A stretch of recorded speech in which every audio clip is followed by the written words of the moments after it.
Hi everybody, welcome back to Between the Lines. My name's Julian, I'm an obsessive reader and used book collector, and welcome to my fourth, I think, used book haul. I'm not considering the holiday book haul a used one because there was plenty of other books in there. This is going back to my main book haul series, so I'm just gonna consider it number 4, and you're not gonna complain about it. I wasn't expecting to do this book haul. It was more of a spur of the moment visit to a thrift store where my girlfriend was gonna pick up something, and I just went to the book section and happened to find 6 books that were on my list. So let's get into the books.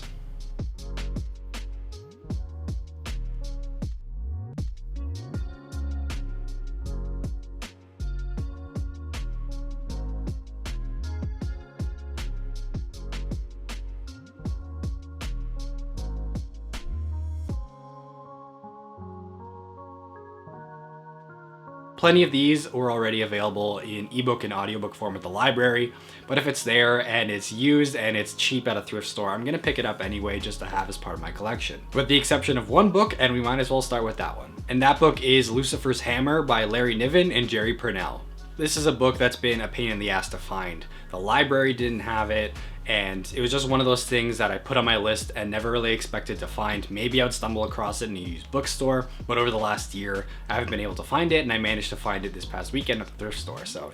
This is a science fiction apocalyptic novel which I believe centers around an asteroid hitting Earth and the struggles and attempts at people to kind of rebuild in the wake of that. And this is a pair of authors that I've heard good things about, and I already have 2 of the other books that they wrote together, The Mote in God's Eye and Inferno, and I think I'm going to start with The Mote in God's Eye because it's a first contact story from what I understand, and I really like those, and just read Rendezvous with Rama, so I'm kind of in that mood, so I might read that in the next month or 2. And depending on how I feel about these 2 authors, then maybe I'll get into this one, and if I don't end up really liking their style, then oh well. Next up, we have Annihilation by Jeff Vandermeer. So Annihilation is the book that was famously adapted into the movie of the same name, starring Natalie Portman, and it was made by Alex Garland, who made Ex Machina and wrote a bunch of movies, especially in collaboration with Danny Boyle. And I really liked that movie. I thought it was very strong, very scary, and had some really interesting ideas and strong themes. And I liked the premise enough in that it was kind of inspired by Roadside Picnic and Stalker, which is one of my favorite movies, and anything that takes inspiration from that,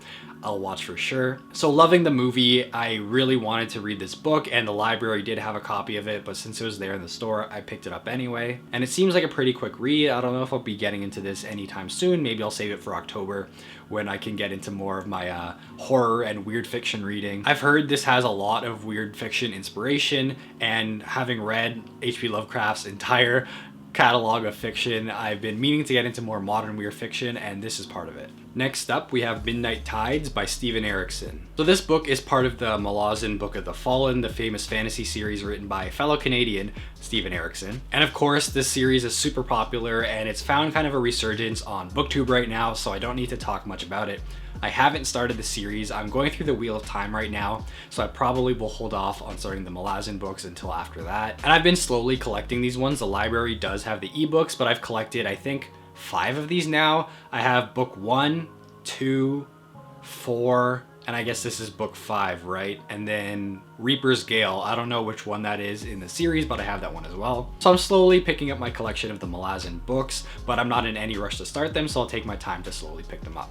Next up, we have Six Kill by Robert B. Parker. So Six Kill is an entry in the Spencer series, the Spencer detective novels, which are very famous and span over 40 books, I believe. This is a detective series I've been meaning to get into ever since I heard Jim Butcher, who's the author of the Dresden Files, talk about the inspiration he's taken from them into the Dresden Files, which is one of my favorite fantasy series, and also one of my favorite crime series for that matter. So I've been slowly kind of wanting to get into the Spencer books, and I found this one at the store, but it turns out this is the last book in the series.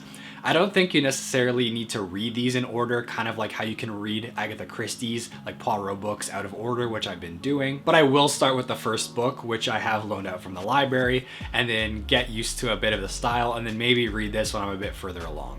Next, we have Ship of Destiny by Robin Hobb.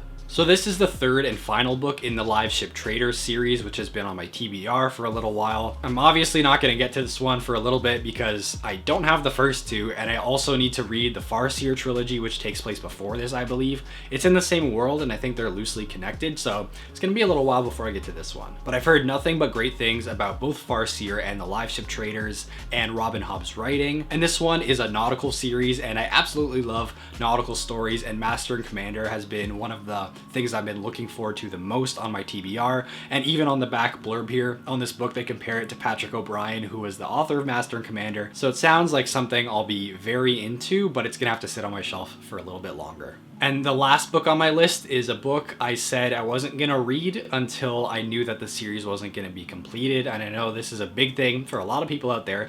I haven't read the first two books yet, but I finally relented, and because it was there and it was like $3, I picked up The Name of the Wind by Patrick Rothfuss. Now that I have the book, I don't know if I'm gonna hold off for the third one or not. I've heard so many great things about this series and how beautiful the language is and the world, and maybe more of the contentious points of the series that people disagree on, but nonetheless, it sounds very intriguing to me. And whether or not book 3 comes out, I might eventually relent and just read the first 2 books, because it sounds like something I'd honestly be into, and I'm not gonna deprive myself of that just because the third entry hasn't come out. But I sympathize with the people out there who feel like it's been taking too long. I read the first 3 Song of Ice and Fire books, and I'm not going to continue those until I know that the series is finished. So we'll see if I actually end up reading this, but I guess you'll have to stay tuned and find out. So that's it for this used book haul. I know it wasn't the biggest or most exciting book haul I've done, but it was pretty spur of the moment, so I'm happy with what I found anyway, considering all these were on my list. And if you've read any of these, let me know what your thoughts were. I'm very curious to know if you've liked them or not. And also let me know in the comments if I should hold off reading The Name of the Wind